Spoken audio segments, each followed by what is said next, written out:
dentro de lo que son las especificaciones, ya la idea hoy es terminar con esta parte de especificaciones, que bueno, básicamente es lo grueso de esta unidad, si bien se llama especificaciones, uno lo vería como algo más, más puntual, así el instrumento, por ahí lo básico que hay que tener en cuenta siempre para seleccionar los ajustes según la señal que sea,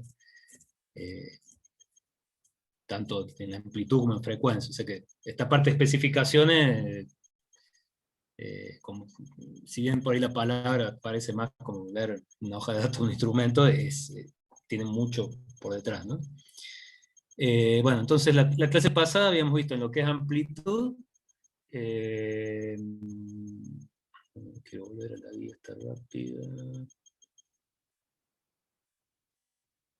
Bueno, sí, dentro de lo que son estamos acá en la parte de especificaciones. Bueno, no vamos a repetir todo, pero habíamos dicho que eran estas. Y la clase pasada habíamos terminado con lo que son, digamos, las especificaciones más relacionadas con lo que es la frecuencia, que principalmente, bueno, lo que tiene que ver con la resolución. Y habíamos arrancado con las que son relacionadas con las limitaciones en amplitud, que tenemos sensitividad. Sensitividad, ¿se acuerdan que era, digamos, me definía cuál era el mínimo nivel de señal que podía ver yo? Y no sé si se acuerdan, digamos, cuál era la limitación principal para la sensitividad. Si yo lo veo en la pantalla.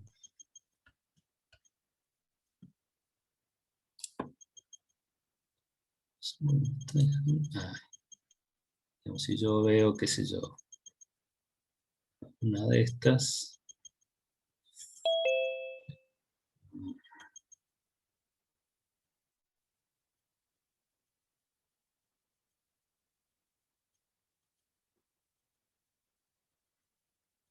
Acá, ¿no? O sea, la limitación principal en lo que es sensitividad sería lo que está acá, digamos, lo que se llama el DANL, que es básicamente el piso de ruido que se muestra en la pantalla. Entonces, habíamos dicho que, bueno, el piso de ruido básicamente dependía de dos o tres cosas.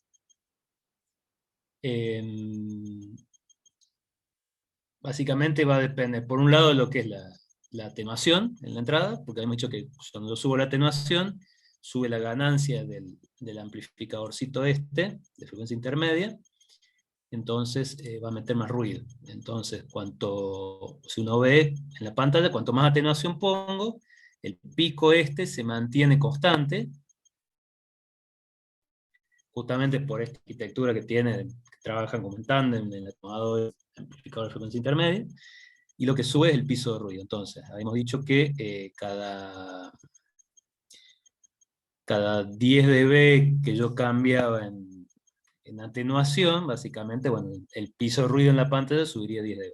Ese es uno de los factores que me afectan el piso de ruido. El otro era el ancho de resolución, porque básicamente cuanto más ancho hago ese filtro, deja pasar más ruido, entonces en definitiva después, por más que la densidad de ruido que son dBm por Hertz, por más que la densidad de ruido sea la misma, a medida que yo voy agrandando el filtro, es como que, bueno, deja pasar más cantidad de ruido. Cuando yo, digamos, integro todo eso, este nivel, cada uno de estos puntitos que me está integrando, digamos, si uno mira acá, en realidad habíamos dicho como que si yo tuviera muchas veces el filtro acá, ¿no? Como que esto, como habíamos visto en la clase pasada, a medida que voy barriendo, como que el filtro se descarga y se descarga, se descarga y se descarga todo el tiempo, a medida que voy barriendo. Entonces, cada uno de estos puntitos, en realidad, la amplitud de cada uno de esos puntos es una integral de densidad de ruido. Y cuanto más ancho hago yo ese filtro, es como que el efecto neto es que sube todo este nivel, ¿no? Entonces, habíamos dicho que cada 10 veces que yo varío, digamos, si yo voy aumentando de 10 veces el ancho de resolución, el piso de ruido va a ir aumentando a 10 dB. Tengo un delta de 10 dB. Bueno, esos eran los dos factores principales, y después teníamos que una forma de limpiar, digamos, no de cambiar el nivel acá, sino de limpiar el trazo para ver la mejora, siempre hablando de la sensitividad, sería usar el filtro de video o el promediado de video. Entonces, eso, el efecto que tiene no es bajar este nivel promedio, fíjense que el nivel promedio es el mismo, sino que lo que hace es ir limpiando el ruido este que va y viene todo el tiempo, ¿no? Entonces me permitiría, refiriéndome siempre a lo que es sensitividad, al limpiar, como me permite diferenciar mejor una señal que esté ahí con respecto al piso de ruido. Bueno, entonces, a raíz de eso viene la definición acá que habíamos dicho de sensibilidad, que contiene, digamos, la misma definición. Dice, bueno, es un nivel de entrada, un nivel de señal de entrada que produciría en la pantalla un piquito acá, que esté, ahí hemos dicho acá, si bien dice 2,2 en la nota de aplicación, sería que produce 3 dB por encima del piso de ruido. Fíjense que acá les aclara, dice sin atenuación. ¿Por qué sin atenuación? Porque como dijimos recién, si yo cambiara la atenuación se me mueve el piso. Entonces se busca el mejor caso, que sería sin atenuación. Por lo tanto, el amplificador de frecuencia intermedia tiene que amplificar lo mínimo posible, porque entra una señal muy fuerte, e introduce el mínimo ruido. Entonces, sin atenuación estaría yo en el mínimo acá. Fíjense que por debajo de esto no puedo ver nada, digamos. Si bien acá yo tengo otros cuadritos para abajo, pero de hecho esos últimos cuadros se suele decir que no están calibrados, o sea, no es válido por ahí medir algo acá abajo del piso de ruido, porque por más que no sé, yo pudiera tener algún trazo ahí, eh, todo lo que está por debajo del nivel de ruido no es una señal válida, ¿no?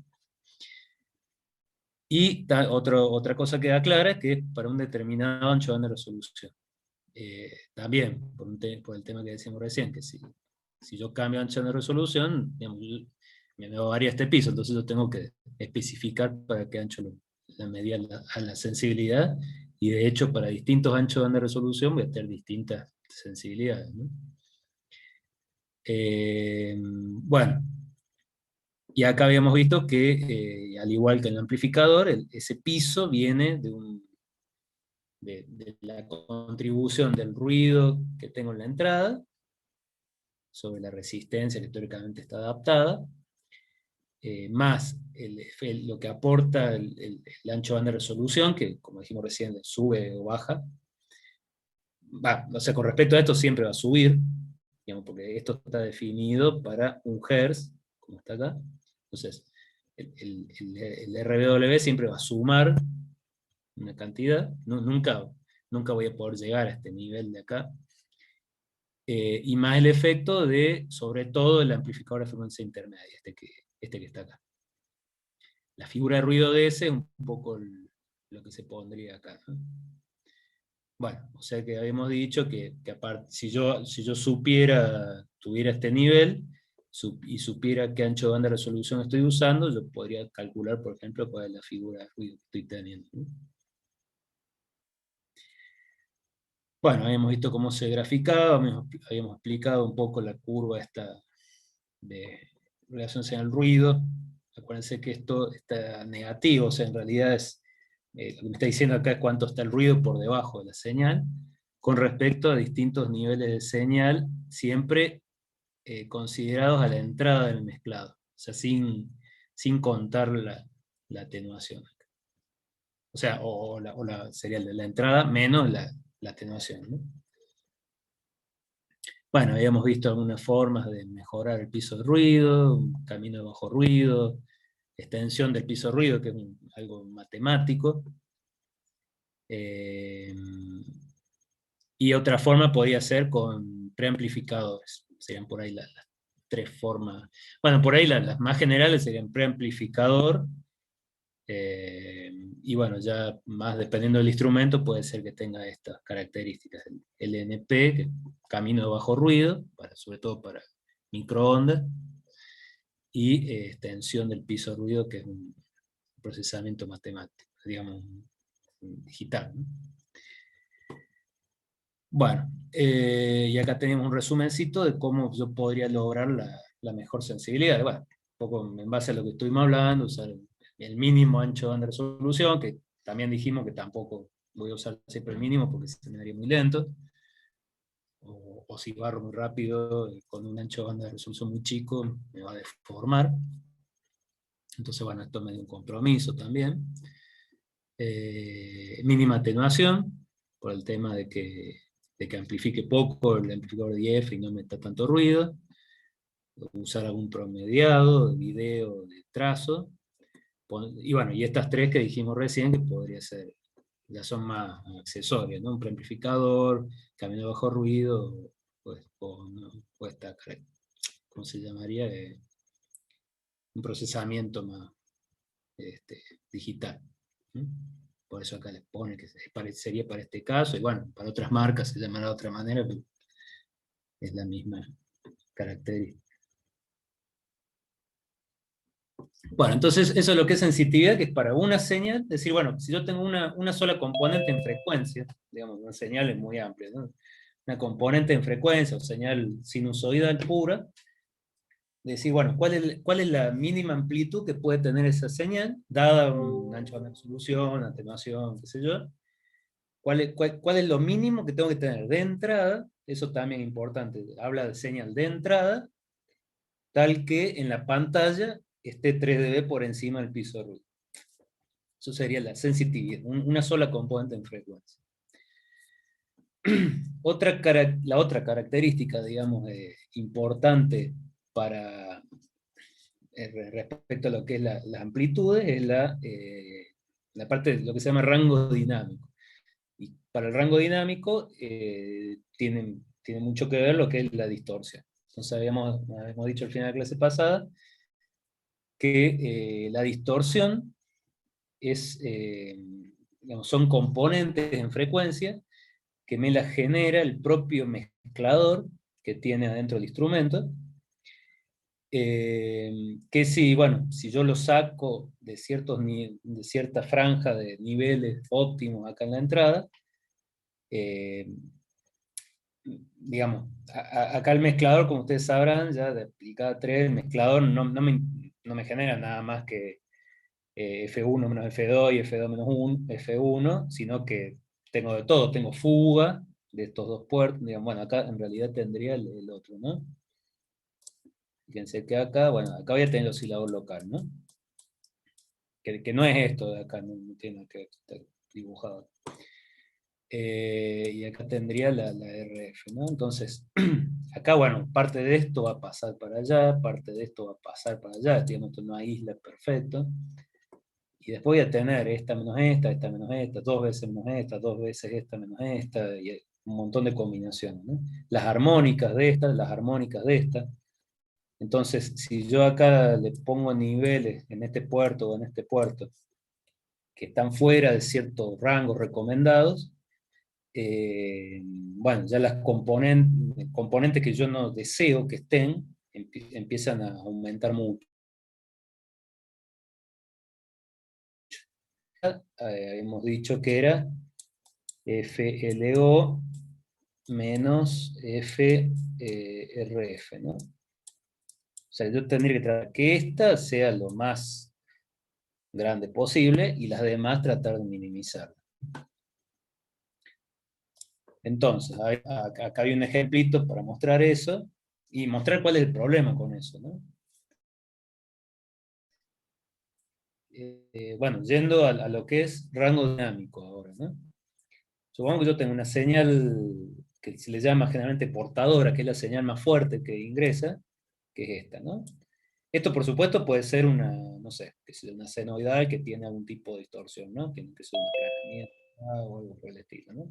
Entonces tengo la senoidal, como sería pura, y tengo en este caso, si yo pudiera ver con la frecuencia con un analizador ideal, vería, bueno, cuáles son las componentes de distorsión. En este caso, eh, bueno, igual que veíamos en el amplificador de audio, es distorsión armónica, porque tengo dos múltiplos acá de esta, y son componentes muy bajas, eso es importante. Digamos, para lo que es rango dinámico, yo siempre voy a estar hablando de una componente muy grande y otras componentes más chicas, que yo quiero verlas a la vez.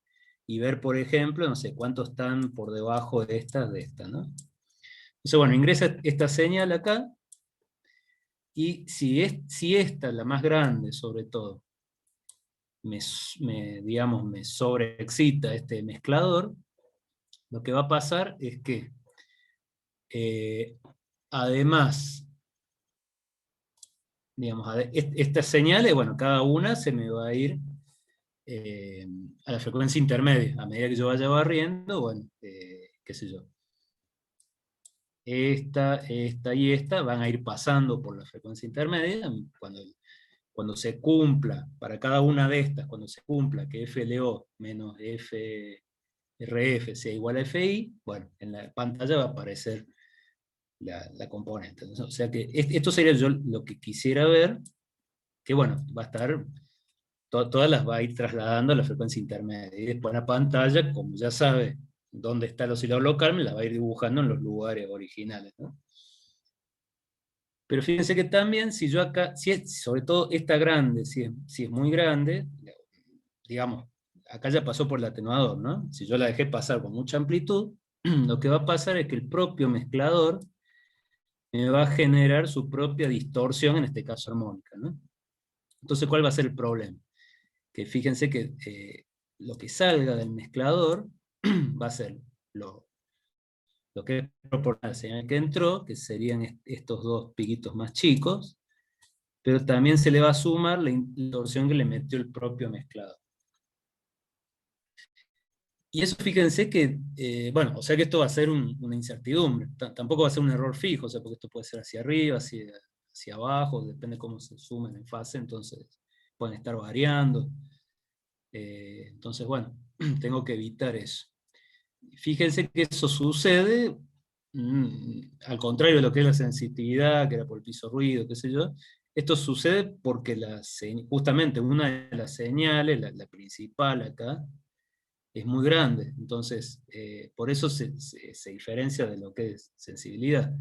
Acá no es que la esté tapando el ruido o algo por el estilo, sino que el hecho de que haya dos señales, una más grande y una más chica, produce que la más grande, a través de lo que es el efecto del mezclador, me enmascare las más chicas, ¿no? O sea, tiene que haber sí o sí dos señales, una grande y una chica que yo quiera medir, de modo digamos, que se produzca el problema de la distorsión, ¿no? Si no, si yo tengo una sola señal, bueno, no va a haber muchos problemas, porque a menos que, bueno, no sé, que sature algo, pero si no, yo esta, fíjense, la original la veo bien, ¿no es cierto? El problema es con las otras. Bueno, entonces, un poquito vamos a revisar cuáles son las componentes de distorsión y cómo afectan. Básicamente las componentes de distorsión más importantes son las de segundo orden, o sea, las que son, bueno, o múltiplo 2 si es una armónica, o que los coeficientes sean, digamos, sumen 2 si es una por intermodulación, por ejemplo, una frecuencia más la otra, o una frecuencia menos la otra, y las de tercer orden, o sea, terceras armónicas, o dos veces una frecuencia menos la otra. Entonces, acá vemos eso, ¿no? Tenemos, fíjense, la bueno, de segundo orden, básicamente si arrancamos la de segundo, de intermodulación no tenemos, porque, bueno, serían, esta menos esta, caerían muy abajo. que no habría tanto problema. Fíjense, esto sería si yo tuviera, por ejemplo, dos señales muy grandes acá, ¿no? Entonces me generaría una distorsión en estos costados, ¿no? Pero fíjense que, como decíamos recién, si yo viera intermodulación en segundo orden, estaría muy abajo acá. Y bueno, esta menos esta sería negativa, o sea, eso no habría drama.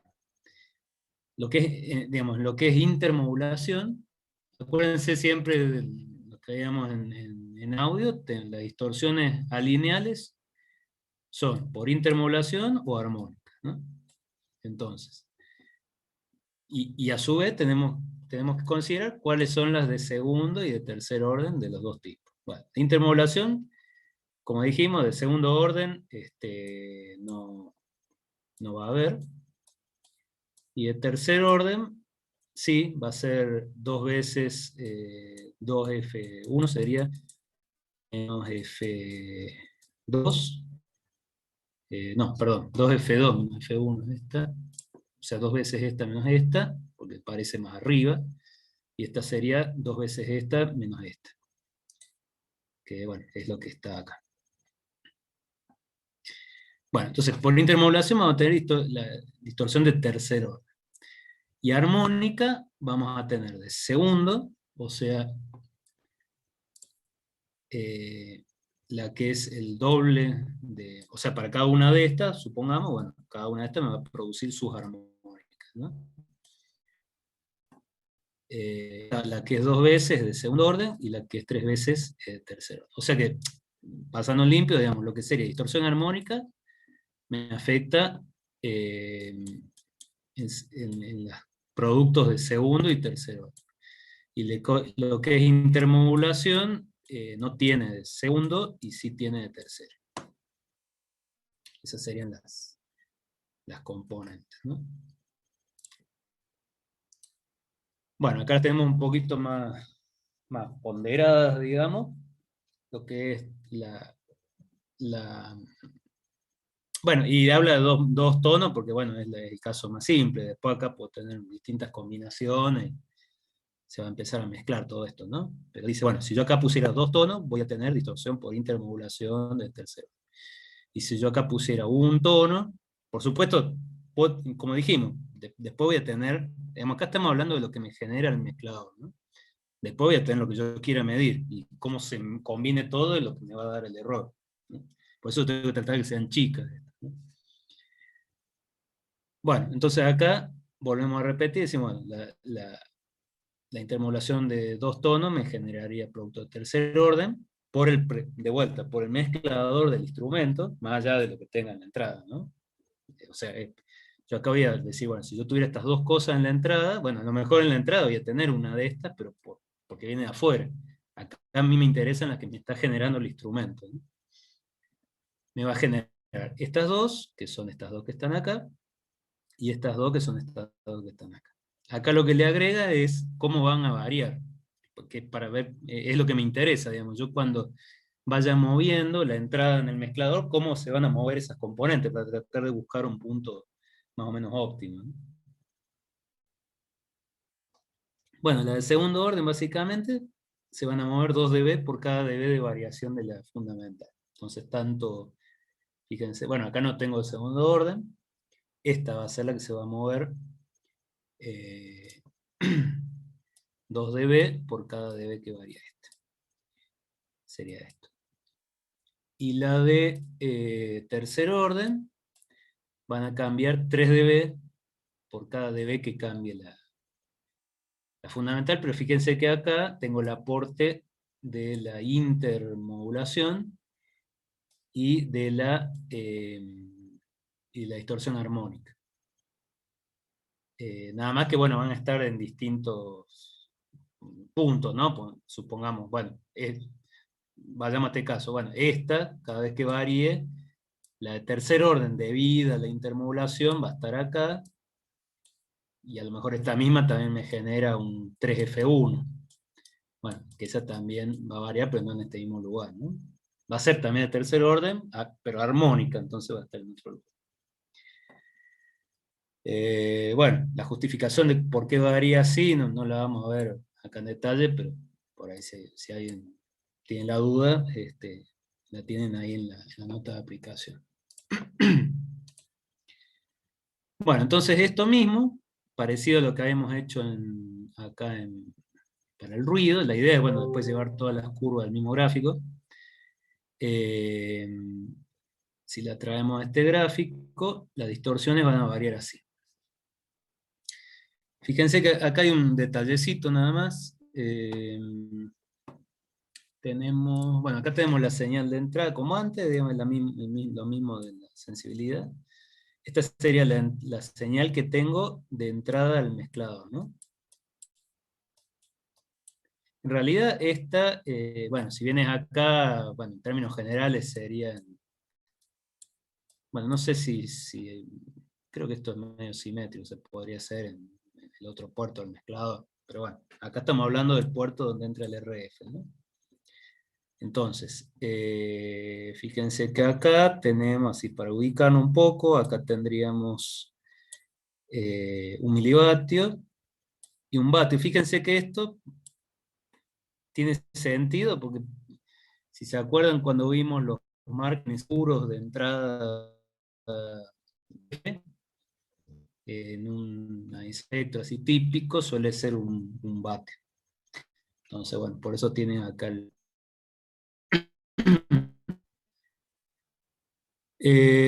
bueno, entonces tenemos la segunda orden, que es la curva esta, más aplanada, porque se acuerdan que la segunda orden aportaba nada más que la armónica. Y aparte variaba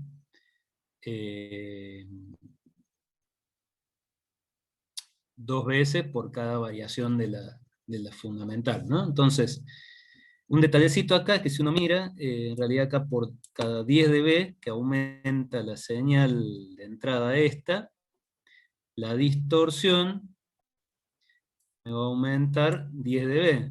Entonces, bueno, pareciera que aumentara un delta por cada delta de esto.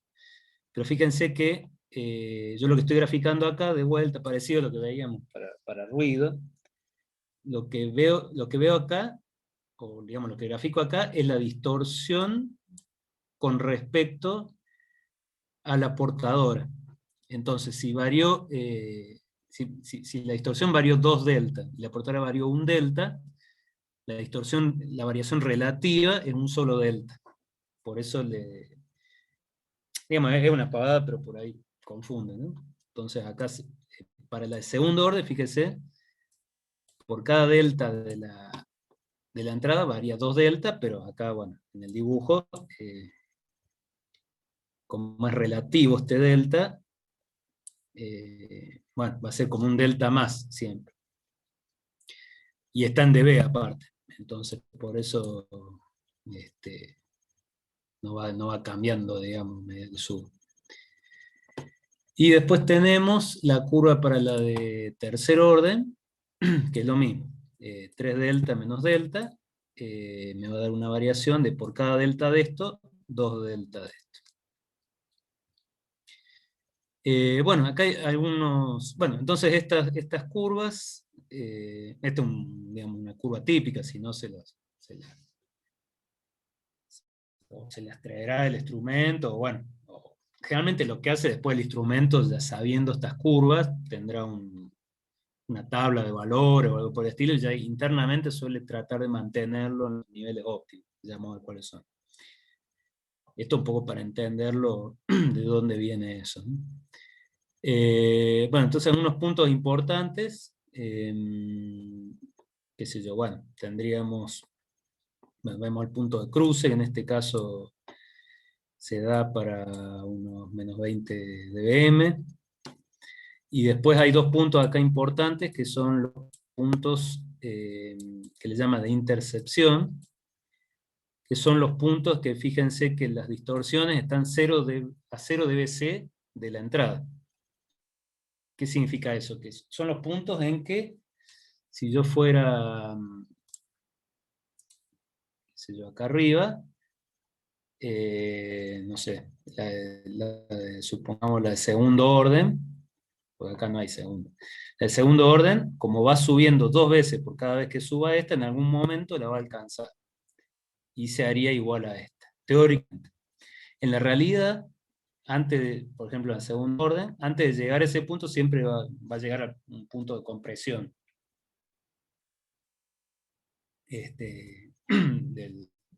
Sí, básicamente lo que es el lavador, o bueno, o a un amplificador que tenga ahí, pero básicamente no va a llegar a este valor en la realidad, sino que mucho antes, o bueno, acá por ejemplo, no sé, un 30 dB antes, ya se va a aplanar acá, y como que va a saturar acá. Y lo mismo para la de 3 dB. Pero bueno, estos por ahí lo ven especificado, tanto lo que es especificación de mezcladores, como lo que serían como en analizadores, los puntos del TOI, el SHI, son los puntos de intercepción de segundo y tercer orden, que básicamente es eso. Son los valores de potencia, en realidad son los valores de potencia, señal de entrada. Por ejemplo, acá, bueno, no sé, sería más 5 dB, M, y más 30 dB, ahí tendríamos un watt. Bueno, si todo fuera teórico, bueno, en esos puntos, si yo fuera y midiera, bueno, en este punto, cuando llego a 5 dBm de entrada, si yo fuera y midiera la de tercer orden, como sube 3 veces por cada delta de esto, ya hubiera llegado, ya serían iguales, ¿no? Y cuando llego a un watt, llegaría, digamos, la alcanzaría la del segundo orden. Pero bueno, teórico, ¿no?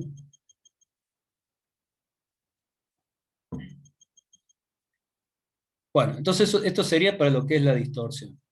Ya ahora lo vamos a ver, lo vamos a cruzar con el ruido, pues vamos a ver que acá hay, porque uno diría, bueno, está bien, lo hago muy chiquito esto, digamos, configuro la atenuante, ¿cómo puedo variar esto? Bueno, o con la señal de entrada, la señal de entrada tiene un valor fijo, tendré que cambiar el atenuador. Entonces uno podría decir, bueno, yo configuro el atenuador a un nivel más o menos grande, cosa que mantenerme por acá y que,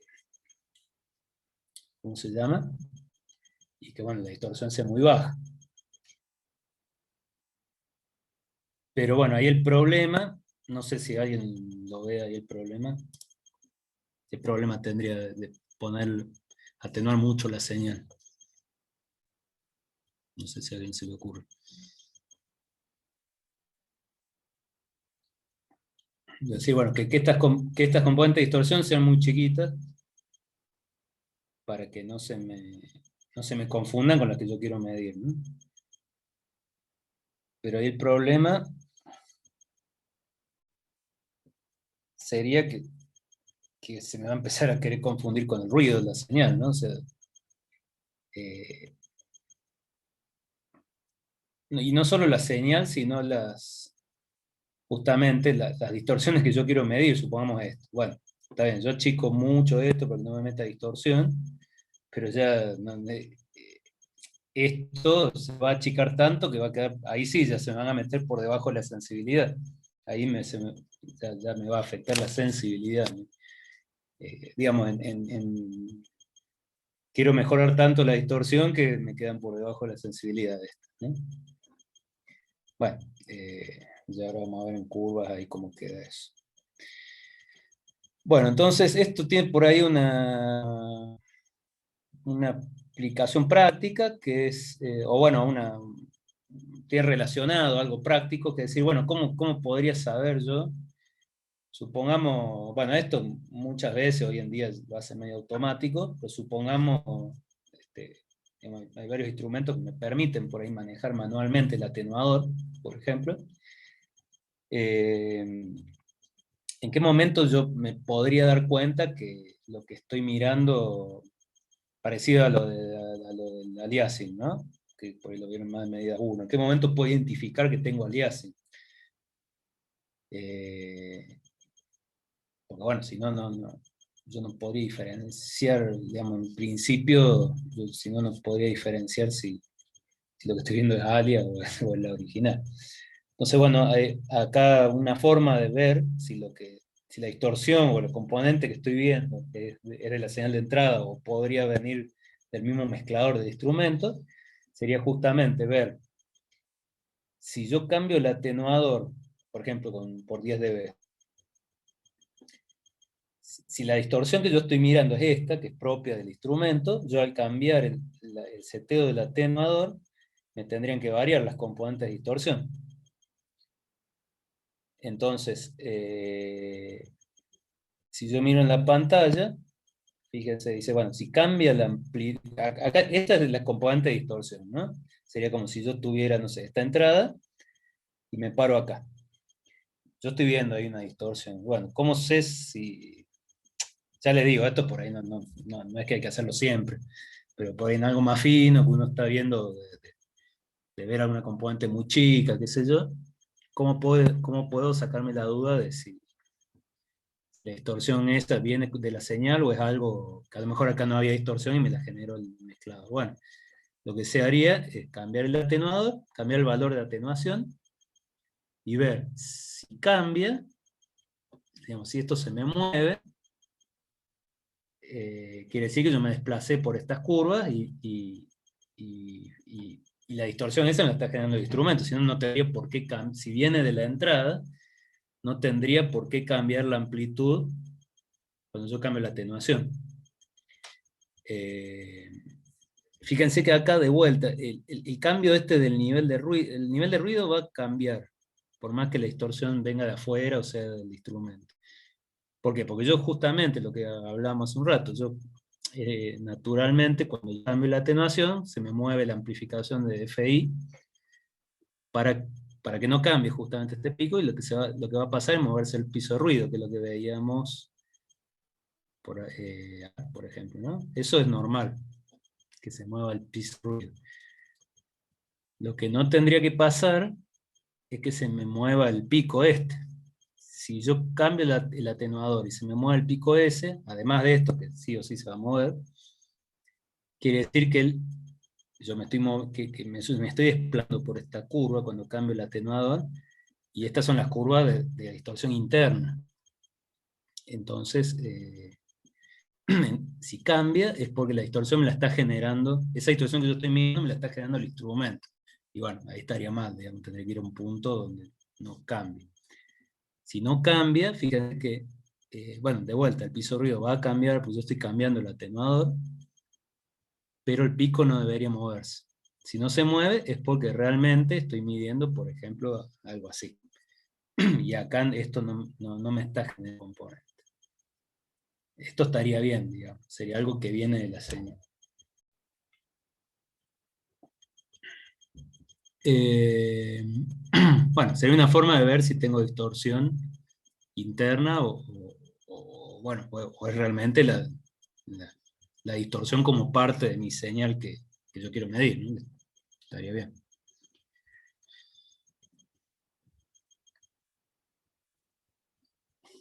Bueno, entonces, llevándolo más a la definición, lo que dijimos al principio, habíamos dicho que la distorsión esta me iba a básicamente definir el rango dinámico. Entonces, bueno, cómo lo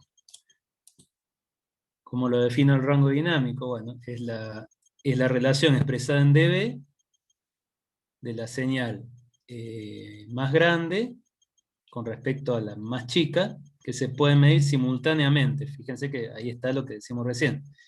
Si esta está sola, bueno, no tengo drama, quiero medir esta. Y si estuviera esta sola, aunque fuera chica, y no está esta, no tendría distorsión, digamos, porque no hay nadie que me sobreexcite el mezclador. Va a estar esta sola, y bueno, de última, mientras esté por arriba del piso ruido, la podré ver, y si no, no.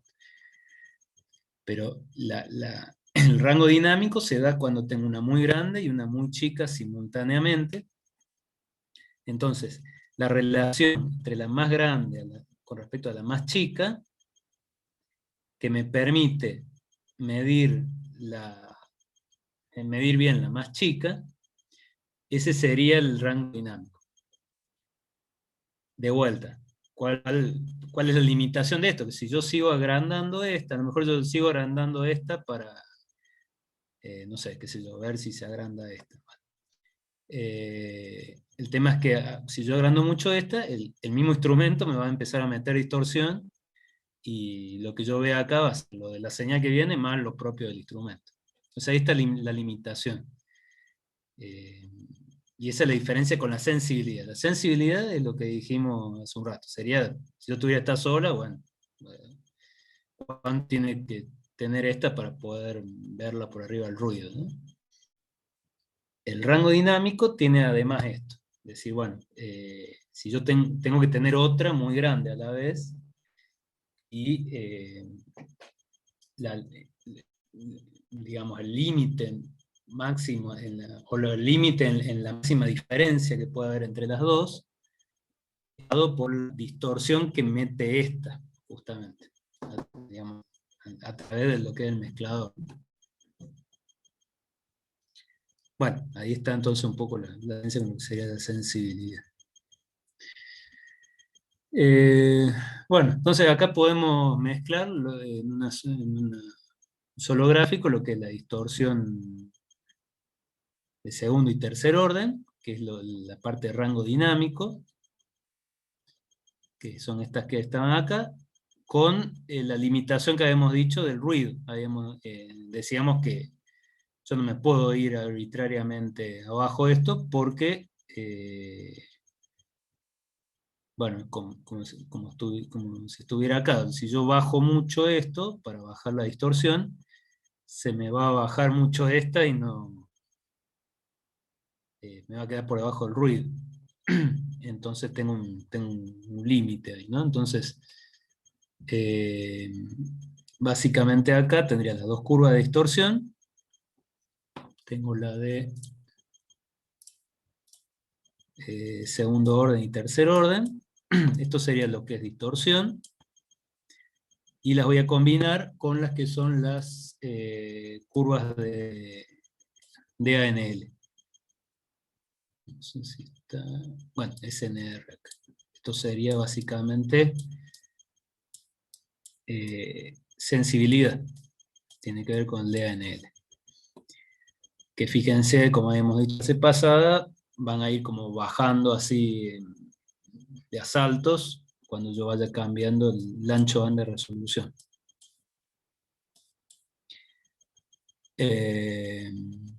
Bueno, entonces, ¿dónde va a estar el punto óptimo, digamos? Bueno, para lo que es, esto un poco depende de dónde, digamos, si me pongo fino a ver dónde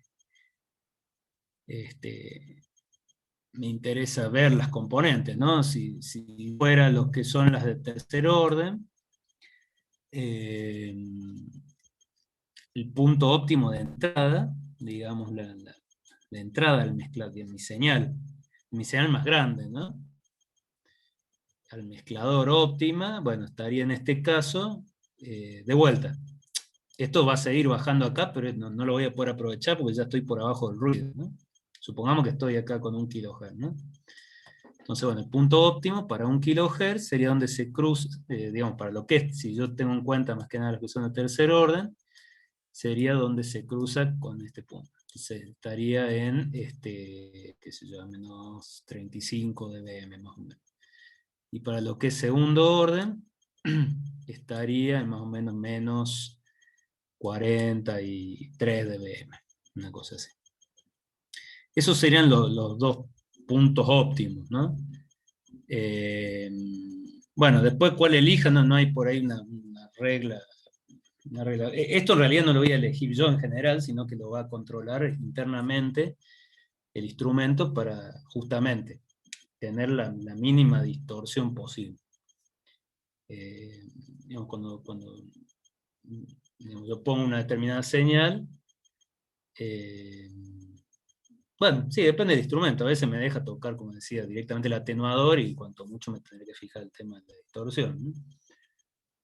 Pero si no, generalmente tiene un modo que lo ajusta automáticamente, entonces cuando uno le cambia tanto bueno, sobre todo lo que es el nivel de referencia. Acuérdense que la escala vertical es siempre una combinación entre el nivel de referencia. El nivel de referencia por ahí lo que está dado más por el atenuador, y los de B por cuadro, que tienen más que ver con el amplificador de frecuencia intermedia, ¿no? Entonces, cuando yo cambio eso, automáticamente me lo ajusta internamente para que se mantenga más o menos en estos puntos.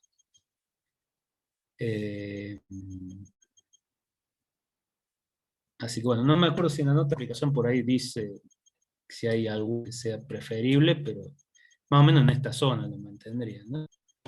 De los puntos óptimos para las dos distorsiones. Bueno. Bueno, entonces el entrada.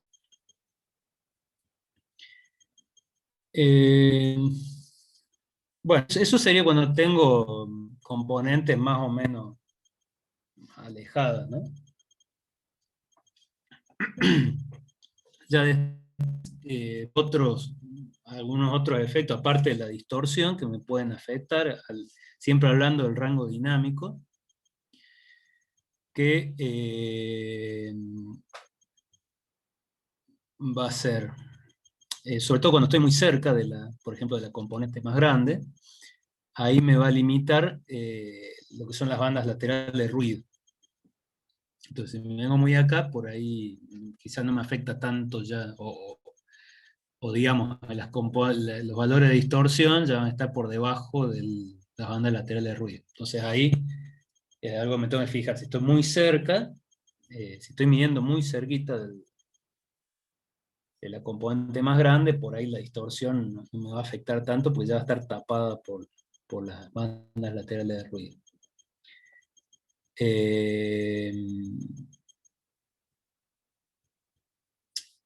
Y bueno, por ahí el punto más o menos límite para decir, bueno, dónde... Bueno, acá habla de lo... Sí, del rango dinámico, porque está limitado, ¿no? Entonces, bueno, si me vengo más o menos de una distancia entre 100 kHz y 1 MHz para adentro, es como que ya no me afecta tanto la distorsión, va a estar por abajo y me empieza a afectar mucho las bandas laterales de ruido. Siempre hablando del rango dinámico. Y si me voy de ahí para afuera, en lo que es ruido me va a quedar lo que es el DAL, que también va a afectar ¿cómo es? La sensitividad. Y el rango dinámico ahí sí ya va a estar más limitado por lo que es, bueno, con la compresión. Compresión, bueno, un poco tiene que ver con lo que es ¿cómo es? La distorsión. Y bueno, también por el ruido, sí.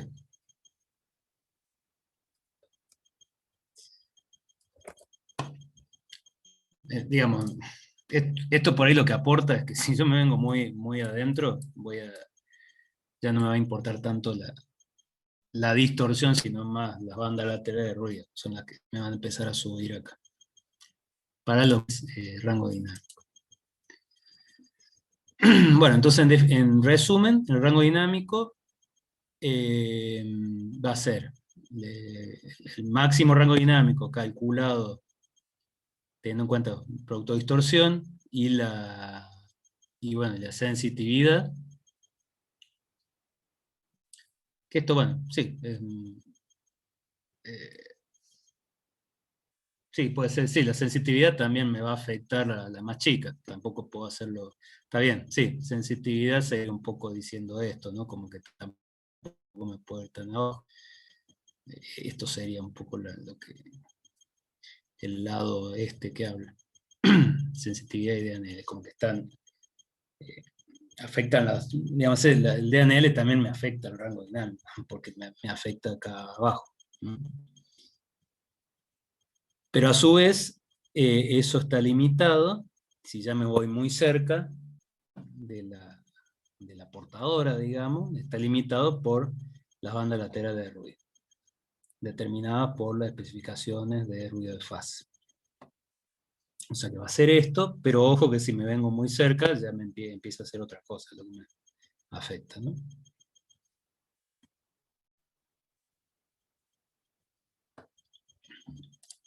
Bueno, entonces, acá tenemos un resumencito de cómo serían digamos, siempre hablando de lo que es lo que es ¿cómo se llama? Escala, digamos, de amplitudes, de cómo se relaciona lo que son el rango dinámico con lo que son otros rangos así de la pantalla, ¿no? Entonces vamos a tener, eh, por ejemplo, lo que se llama el rango de display, que es el rango que yo cargaría si yo dijera, bueno, qué sé yo, tengo 10 dB por divisiones y tengo 10 divisiones, bueno, vamos a tener 100 dB de rango de display. Pero eso no quiere decir que sea el rango total que yo voy a poder medir. Es lo que tengo en la pantalla, pero no. Digamos, va a haber un montón de cosas que me empiezan como a cerrar ese rango, ¿no? Entonces, bueno, yo arranco acá y decir, bueno, no sé, tengo eh, a 10 dB por división, 100 dB en total. O 200 dB a 20 dB por división. Entonces, bueno, a partir de eso voy a empezar a achicar. Voy a decir, bueno, del lado de abajo, lo que me va a atenuar va a ser el DN. Generalmente, un valor típico sería menos 155 dB. Para... fíjense que esto es para un hertz de ancho de banda, ¿no? Es el mínimo mínimo. O sea, esto no lo voy a poder, no lo voy a poder obtener nunca un hertz, ¿no? Entonces, de ahí para arriba, a medida que voy aumentando el ancho de la resolución, como dijimos, o que voy aumentando la atenuación, va a ir subiendo. ¿Se acuerdan? Si, bueno, si aumentaba 10 veces el ancho de la resolución, digamos, esto que sube acá va a ir subiendo. Si aumento 10 veces el ancho de la resolución, va aumentando 10 dB el piso este ruido, o si voy aumentando la atenuación de a 10 dB, también va a ir subiendo de a 10 dB. Entonces eso va a ir subiendo desde abajo. Y por otro lado acá, desde arriba, voy a tener distintas limitaciones. Vamos a tener, por empezar, lo que es el máximo nivel de señal, que digamos, lo máximo que soporta el instrumento, que serían los 30 dBm, ¿no? El vatio. Entonces ahí me generaría lo que sería el rango de medición, que en este caso serían los menos 155, por ejemplo, o sea, los 30 menos 155, 195 dB. Fíjese que, bueno, ahí ya se me achicaría un poco con respecto, por ejemplo, a esto, si yo lo pusiera 20 dB por división, ¿no? Después otra limitación desde el lado de arriba sería el punto de compresión del mezclador. Yo viera acá, por ejemplo, fíjense que, bueno, más o menos por acá, los 3 dB, 3 BM, perdón, ya está comprimiendo el mezclador, o sea que no, tampoco me podría, digamos, esto un poco para ver cómo se va achicando, ¿no? Según lo que yo quiera medir, ¿no? Entonces, por ahí depende de lo que yo quiera medir, a lo mejor voy a tener menos limitaciones, ¿no? Entonces, acá, por ejemplo, para una sola señal, bueno, yo me tengo que mantener dentro de este rango, entre los más 3 dBm, y bueno, sí, después esto es ideal, ¿no? Para un Hertz tendría un rango de 158 dB más o menos. Son los 155 más los 3. Después, por ejemplo, ya si empiezo a medir ya más de una componente en frecuencia, empiezan a venir los rangos que le llaman, bueno, distintos rangos dinámicos. Esto sería por ahí más para una señal, ¿no? Tanto este como, bueno, este. En realidad es más este, ¿no? Porque yo si me voy arriba de 3 dBm ya empieza a comprimir el mezclado, ¿no? Entonces esto por ahí sería un poco el límite para para una señal sola. Y ya cuando tengo dos señales tengo que empezar a ver las distorsiones. ¿Sí? Las que me molestan son más que nada de tercer orden. Bueno, estaría más o menos en 40 dB, que es el nivel ese que habíamos visto por acá, para tercer orden, que habíamos dicho, bueno, más o menos por ahí, en menos 40 dB, que está quedando por acá, que es un poquito más abajo. Bueno, ese sería el nivel mínimo de distorsión que yo podría tener, y que si ya subo de ahí, bueno, ya voy a tener problemas con la distorsión, ¿no? Entonces esto se le llama, bueno, rango de señal con respecto a la distorsión de tercer orden. Lo mismo para la de segundo orden. Que fíjense que ahí... fíjense que estos son niveles de señal, no de distorsión, ¿no? Digamos, cuáles son los niveles de señal que yo puedo tener en la entrada. Y lo que me va diciendo esto es cuáles son los efectos que me van limitando esos niveles de señal, ¿no? Entonces la distorsión de tercer orden, digamos, o el efecto de tercer orden, me limitaría la señal de entrada a, supongamos, menos 40 dB, un poquito más abajo. La de segundo, a menos 50, creo que decía, por ahí. Y bueno, y esto sería ya más si me vengo acá, muy cerca, tengo cada vez más limitación, fíjense. Puede darse el caso que, bueno, ya si me voy muy cerca, me llegara a tapar totalmente la señal, ¿no? Entonces acá, por ejemplo, digamos, si tengo en cuenta las bandas laterales de ruido, fíjense, a un offset, ya acá tengo en cuenta el offset que estoy, ¿no? Va subiendo a medida que me acerco mucho. A 10 kHz, ya el rango que yo tendría, fíjense, estoy pasando un rango, no sé, acá de casi 160 dB, ya más cerca estoy en 130, ya perdí como 30 dB, digamos, debido a todos estos efectos. Entonces, bueno, esto es un poco una comparación de cuáles serían las limitaciones según qué efecto voy teniendo en cuenta. Y esto, por supuesto, uno mira acá la distorsión en un lugar específico, pero acuérdense que en realidad acá voy a tener una señal en el tiempo determinado, tener un montón de componentes en frecuencia. Entonces, para cada, puedo tener muchas de estas y muchas de estas. Entonces, estas distorsiones ya no van a estar tan localizadas así en puntos, sino que voy a tener como un montón digamos, si tengo esto así, a lo mejor, esto sí tengo una componente pura, ¿no? Pero si tuviera una señal cualquiera, es como que esa distorsión va a empezar a estar en muchos lugares, porque digamos, hacer distorsiones provenientes de distintas componentes originales, entonces ya se va a empezar a transformar como en un ruido ahí que me empieza a molestar, ¿no?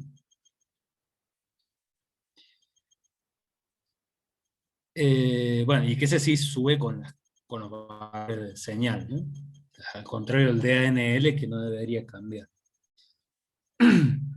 Bueno, entonces acá tenemos también un bracito, bueno, el cual para la mejor sensibilidad, lo que ya dijimos, el RW más chico, la atenuación mínima, digamos que no tenga atenuación y tenga un promediado. Eso para la sensitividad.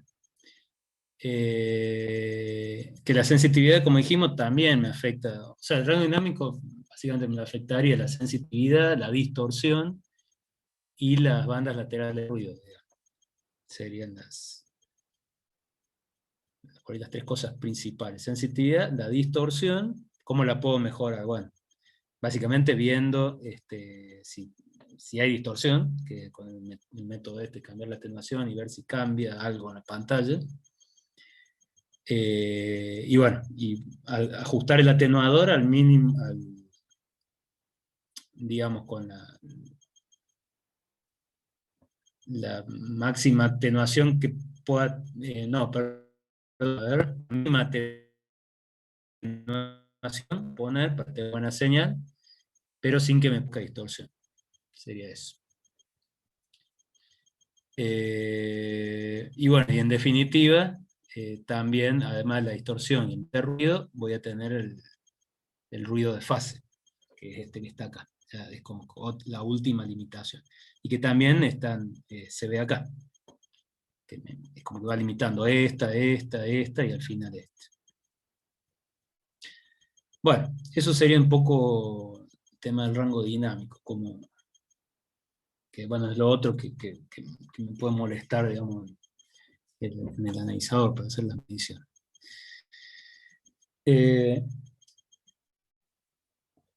Bueno, entonces ahora para terminar un poco este tema, quería comentar un poquito rápido. Bueno, hay un temita acá que no lo vamos a ver muy en detalle.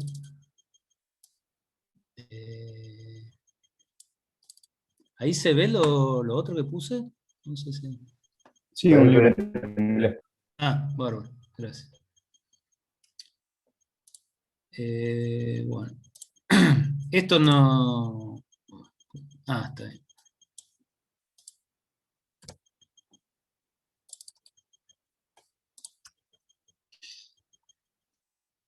Acá una nota de aplicación. No, no lo vamos a ver, porque, digamos, en detalle, porque la verdad que no tengo mucha práctica. Esto no. Pero me pareció interesante como para mostrarles, digamos, yo esta característica no la he usado prácticamente. Creo que nunca la he usado.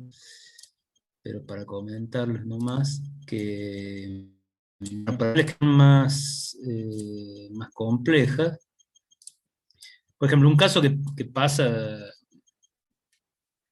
eh, bastante comúnmente, es que, por ejemplo, bueno, yo acá habría tres casos, por ejemplo, que tengan, no sé, dos señales que están interfiriendo una con la otra, y que diferenciar el espectro de una señal y de la otra, ¿no es cierto? Por ejemplo, bueno, un pulso así que sucede de vez en cuando y que me interfiere durante un cierto tiempo nada más con otra señal. Otra cosa sería algún esquema que sea con multiplicación por división de tiempo, qué sé yo, una cosa así, ¿no? Que tengo distintos canales, por ejemplo, dos canales acá. Entonces, en un tiempo está uno, otro tiempo está otro, un tiempo está el otro, y así, y yo quiero separar los espectros de uno y otro. Si yo pongo un analizador de espectro así directamente, bueno, me va a medir el espectro de todo, ¿no? Y bueno, lo mismo acá, si yo tengo dos señales separadas en el tiempo, por ejemplo, qué sé yo, sí, dos radios que estén compartiendo, digamos que tengo, sí, dos radios distintas que están compartiendo, digamos, hay varios casos donde se produce que comparten el mismo canal este, y está multiplexado en el tiempo, ¿no? Entonces, bueno, ahí lo que se usa básicamente es lo que le llama el time gating, o sea, un disparo en el tiempo. Decirle, bueno, qué parte de todo esto yo quiero que vea el analizador y qué parte le oculto, ¿no? Funciona medio parecido a lo que serían en unos osciloscopios, si bien por ahí no tienen tantas opciones, pero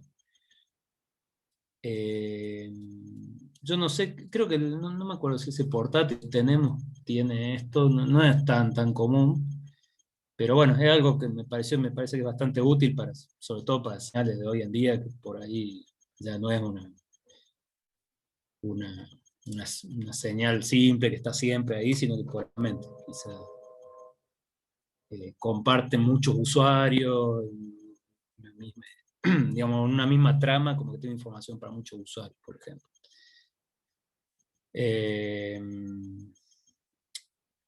Entonces, bueno, acá le explico un poquito en cuáles son los casos por ahí. Acá les explica de este caso cómo sería. Bueno, entonces, básicamente hay tres métodos básicos que contienen algunas características generales, que es que, bueno, yo voy a necesitar una entrada de disparo externa, voy a tener un control de disparo parecido a lo que sucede con ¿cómo es? Con el osciloscopio. Digamos, hay veces que voy a tener que definir un flanco y combinarlo con un delay y con un tiempo, y otras veces que lo puedo hacer directamente por nivel. Es decir, bueno, no sé, cuando llega tal flanco acá, lo dejo tal tiempo activado, sabiendo cuánto es el tiempo del frame y mido nada más que esto. O a lo mejor, bueno, tengo alguna señal accesoria, no sé qué, que tenga un nivel constante durante todo ese tiempo, y bueno, lo hago por él, ¿no? Es como, sí, como una máscara que le aplicaría, ¿no? Después tengo un ajuste de delay. Estos son por ahí los ajustes a cualquier tipo de disparo en el tiempo. Vamos a ver que hay básicamente, creo que son 3 tipos básicos. Y en cada uno de esos 3 tipos, como que tengo estos 4 ajustes, se usan estos 4 ajustes. Entonces, tengo que tener una señal externa de trigger, lo puedo disparar por nivel o por flanco. Después voy a tener un delay de ese disparo que me dice, bueno, una vez que llegó la señal de trigger, en qué momento realmente se aparece digamos, va a dejar pasar la señal, el instrumento. Le puedo poner como un delay ahí, ¿no? Como que si se produjo, no sé, el trigger, eh, qué sé yo, acá, bueno, yo digo, no, está bien, se produjo el trigger acá, pero voy a esperar un rato y voy a usar acá. ¿No es cierto? Ese sería el delay. Y después lo que le llama la longitud del disparo, que sería cuánto tiempo, supongamos que le puse un delay acá, bueno, cuánto tiempo se va a mantener activado. Esos serían un poco los ajustes principales. Bueno, acá bueno, hay unos ejemplos que los muestran más en detalle, pero básicamente acá dice, bueno,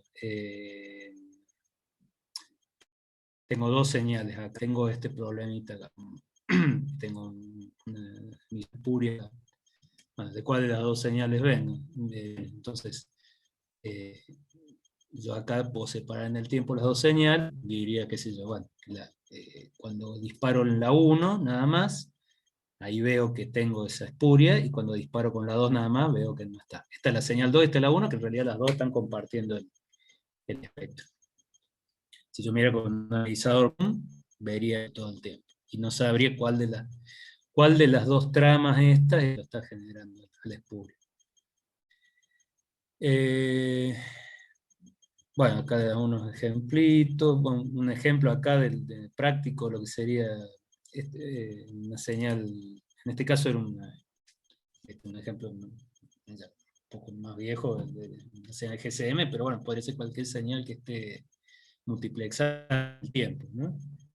En particular el estándar de segunda generación GSM usaba multiplexado por dimensión de tiempo. Entonces, bueno, yo podría querer elegir uno de los time slot y medir el espectro de eso, ¿no?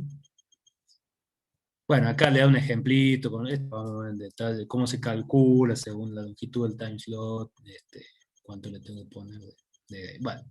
Entonces, usando esos 4 controles, yo puedo definir, generalmente traen 3 modos de gate. Sí, o de disparo. Yo puedo disparar. La parte de la FFT es más con instrumentos que combinan FFT con barrido. Entonces yo puedo como activar o desactivar la ejecución de la FFT. Entonces como que ahí va a estar muestreando y yo muestro o no el espectro. Puedo disparar también el oscilador local, de hacerlo barrer o no. Y puedo... esto depende de qué... ahí, bueno, también se va más al detalle, pero va a haber diferencias, por ejemplo, en las velocidades que voy a tener. En cada una de algunos de estos van a ser más rápidos, otros van a ser más lentos. Parecido a lo que pasaba, no sé, con promediado de video y filtro de video. Entonces va a haber una serie de compromisos ahí para ver cuál uso, ¿no? Y otro es directamente activar o desactivar, que lo que se muestra en la pantalla, ¿no?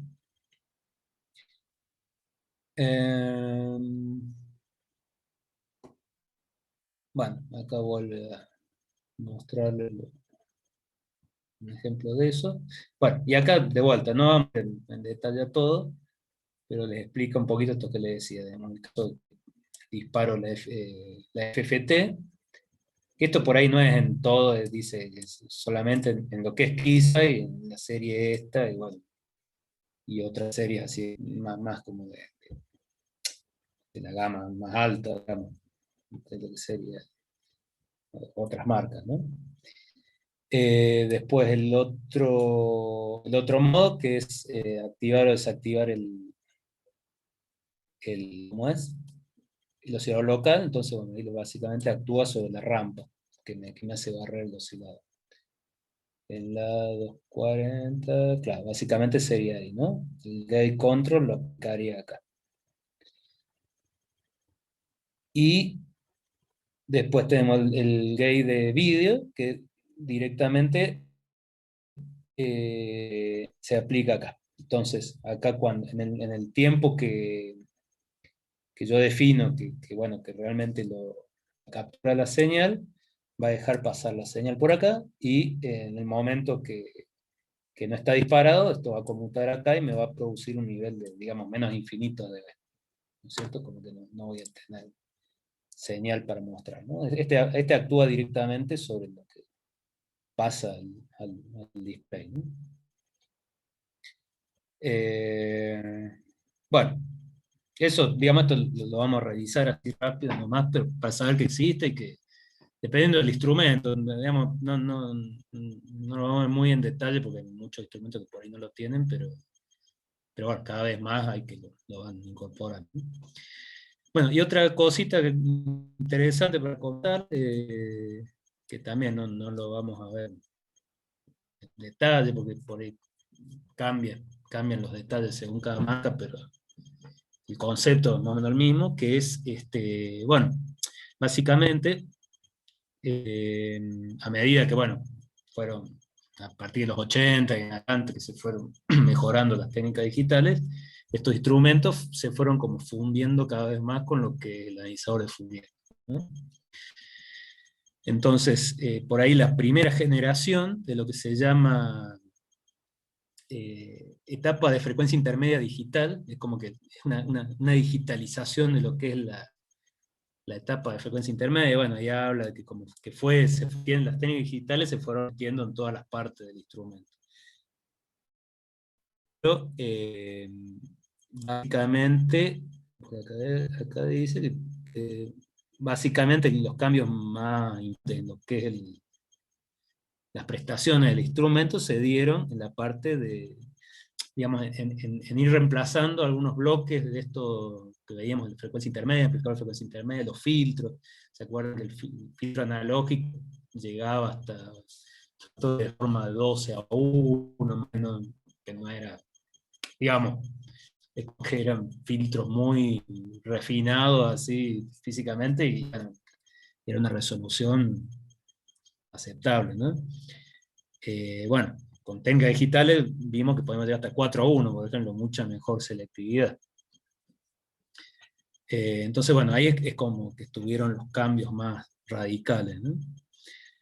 Bueno, entonces primero, por ahí la primera generación de instrumentos que empezaron a meter más parte digital, tenían una arquitectura parecida a esta. Digamos, teníamos un camino donde veníamos, bueno, acá de la parte de frecuencia intermedia, fíjense, bueno, dice tercer oscilador local, porque sería existen múltiples osciladores locales. Fíjense, tenemos el último filtro, y acá tenemos un camino logarítmico directamente, que acá, bueno, ya tenía una conversión a digital y un microcontrolador, y si no, iba por camino lineal, le hacía otra mezcla, y le ponía un filtro más angosto. Y acá, digamos, por ahí la diferencia es que hacía una segunda etapa de FFT. Entonces, como un camino, digamos, como que la parte analógica se quedaba con un filtro más ancho, fíjense que un filtro muy ancho acá, algo alternativo con un filtro un poco más angosto, pero no llegaba digamos, a los anchos de banda digamos, que implementaba antes en forma analógica, sino que directamente entraba por acá, y acá le hacía una FFT para lograr mejores resoluciones. Bueno, eso sería un poco la primera generación de estos instrumentos llamados digitales. Y después ya vino lo que se llama etapa intermedia totalmente digital, que bueno, arrancaron con esta serie X, y bueno, hoy en día por ahí ya hay muchos que tienen esto, que fíjense, directamente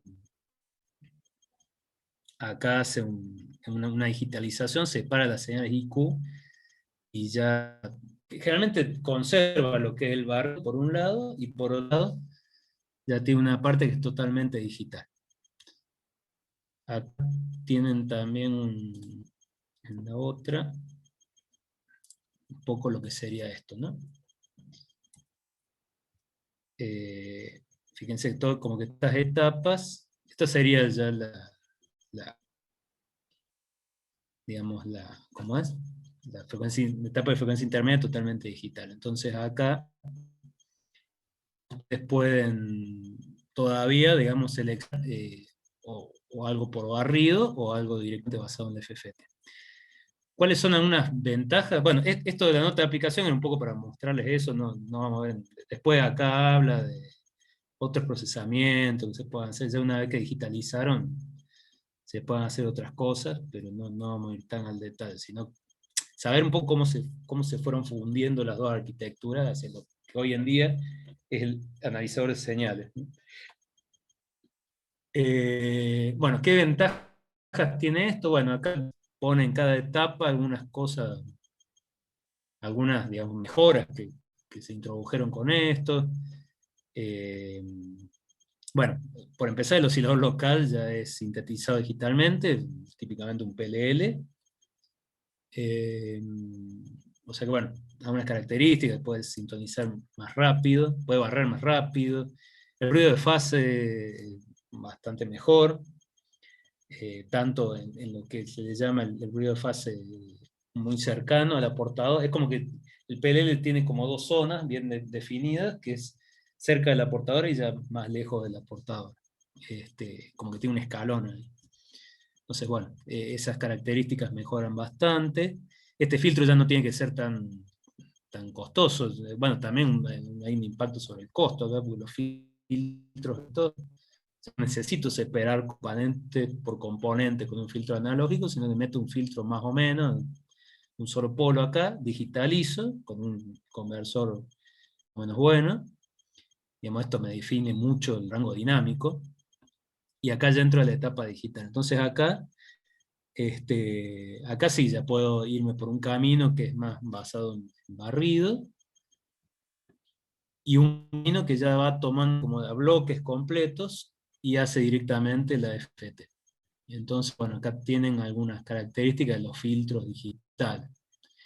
Pueden tener hasta 160 de resolución distintos. Los factores de forma, fíjense, factores de forma de 4:1 más o menos. Bueno, y todo lo que es amplificador logarítmico ya sería digital, filtros video digitales. Puedo integrar también un contador de frecuencias, ya lo vamos a ver, que básicamente un frecuencímetro.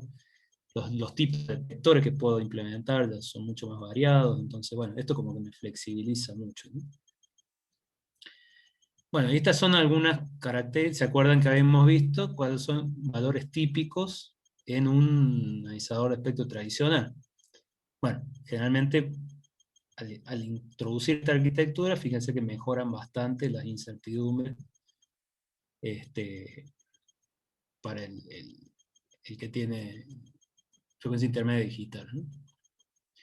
Bueno, y acá esto, para dar un pantallazo de, digamos, esta arquitectura, y sobre todo esto, que vimos acá,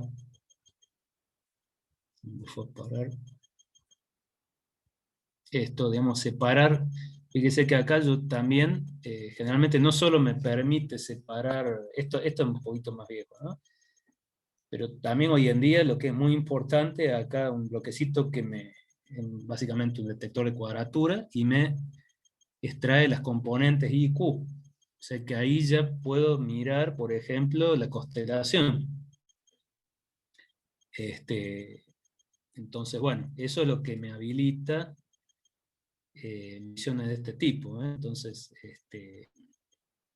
usted ir como, no solo ver el espectro de la señal, sino ya meterse en la señal, de modular, ver los errores en la constelación, está alejando el punto respecto a los puntos ideales de la constelación.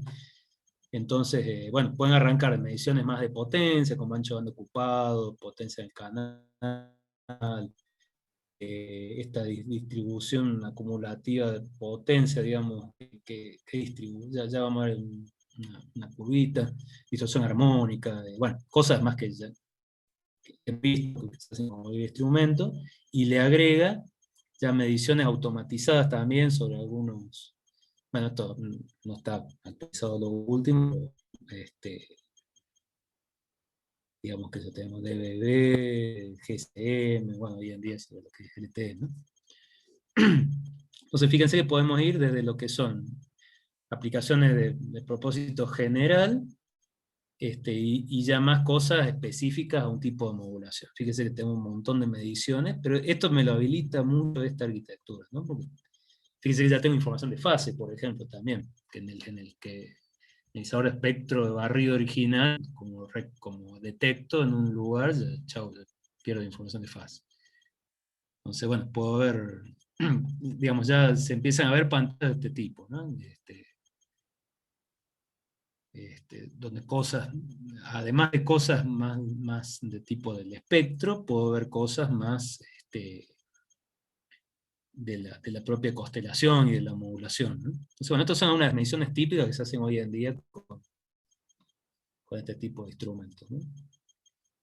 Dividir por códigos, por ejemplo, en CDMA, yo tengo un montón de canales multiplexados, mezclándolos con códigos ortogonales entre sí. Entonces estos instrumentos me permitirían separar, digamos, según con qué código está modulado cada canal, y ver qué potencia tiene cada... Parecido a lo que veíamos recién cuando en TDMA, podría ser lo mismo en CDMA.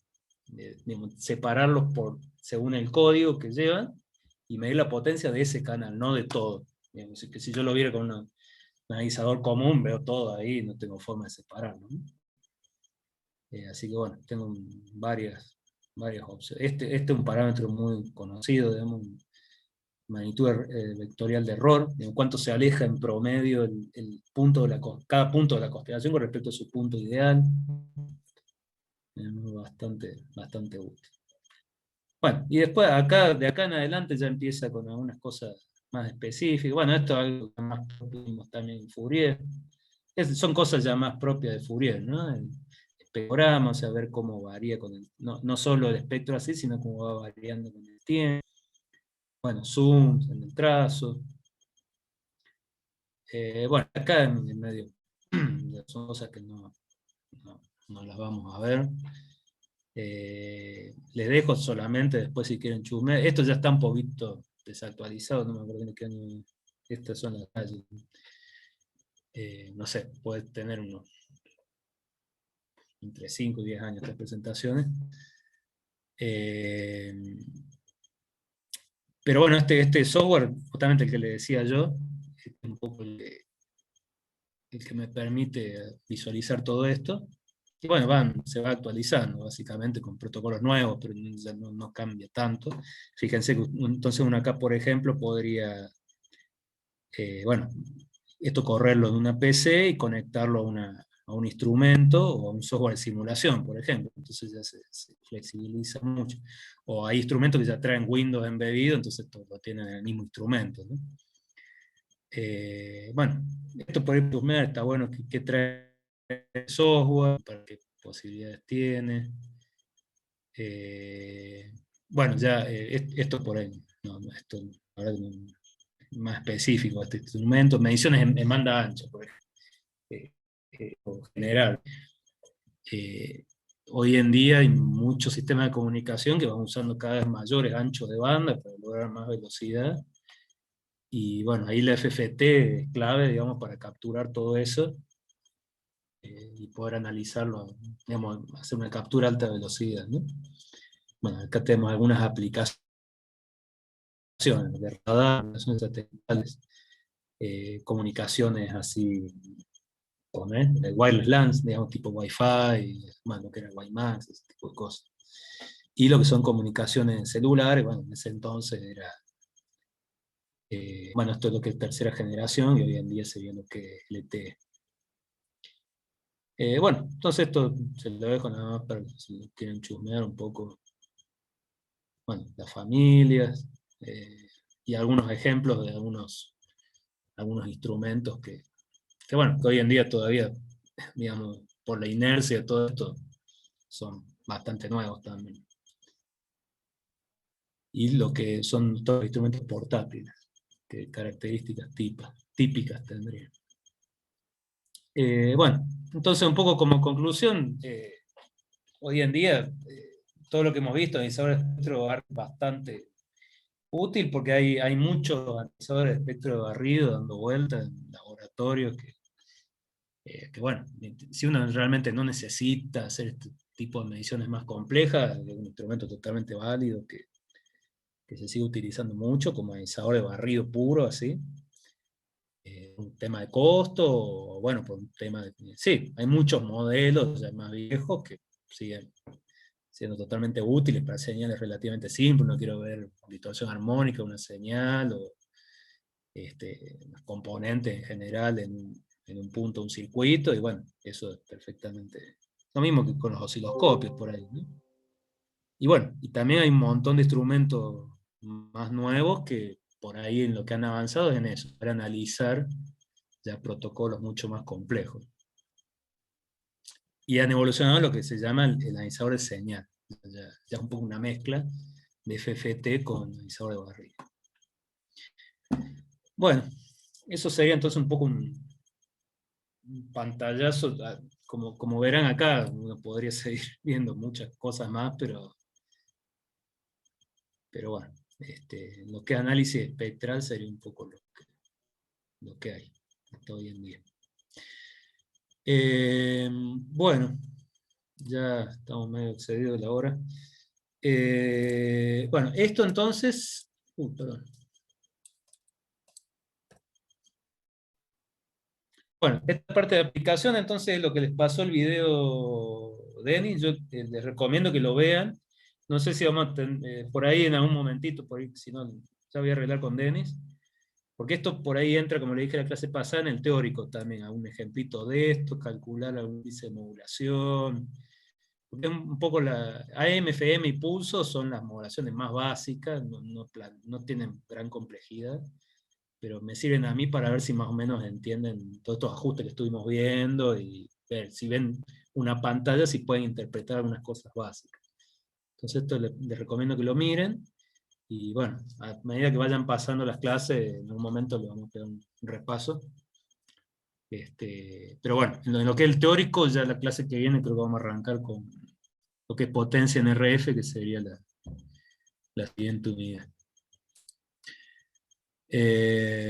Bueno, y esta también la tienen, la presentación la tienen en el aula virtual. Así que cualquier cosa también está eso. Bueno, no lo tengo abierto, pero está ahí en el aula virtual. Bueno, bueno, ya estamos medio excedidos en el tiempo. No sé si tienen una duda. No sé. Ya, bueno, como le dije al principio, disculpen que todavía le estoy viendo la corrección de esos puntos del tema que andaba dando con un trabajo ahí, un posgrado que estoy haciendo que me tiene bastante complicado, pero bueno, ya en cuanto salga de eso, ya les corrijo esas preguntas que habían quedado pendientes. Eh, no sé, Bueno, profe. ¿alguien me estaba diciendo algo? No sé si... No, no, decía que estaba bien. Bueno, perfecto, sí, bueno, disculpen por eso, pero ya en cuanto salga de este lío, ya se lo voy a dejar listo. Bueno, entonces mañana creo que arrancan ya con Denis también un poco con este tema. Perfecto, profe. Nos vemos la semana que viene entonces.